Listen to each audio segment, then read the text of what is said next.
Samantala sa karagdagan pa nating mga balita, pag-uulat mula naman sa ating CMN roving reporter sa Mindanao. CMN Live Nationwide. Willie Boy Ramos, magandang araw sa iyo. Magandang araw din, Ariel. Magandang araw, Pilipinas. Mayong adlaw, mga taga Mindanao.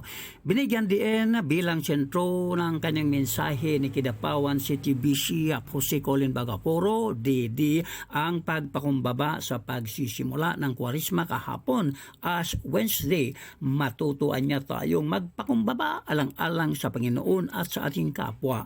Sa pamamagitan anya ng fasting and abstinence ay maipapakita ng debotong Katoliko ang kanyang sakripisyo at isanaan niya itong uri ng pagpakumbaba at aamining hindi tayo mga perpekto bagkus tayo ay makasalanang tao. Sinabi rin ng obispo na ang fasting ay hindi upang kumain ng mga masasarap na mga pagkain sa loob ng araw o sa araw ng Ash Wednesday at lahat ng mga araw ng Biyernes sa loob ng 40 araw ng Kwaresma. Kabilang narito ang pagkain ng isang bisis o 2 bisis isang araw na maari itong gagawin sa mga deboto edad 14 na taong gulang hanggang sa 60 taong gulang, habang ang abstinence naman, dagdag pa ng obispo, ay ang pag-iwas ng mga bagay na kasiya-siya o makamundong pleasures. Wale Ramos, CMN Roving Reporter ng Mindanao,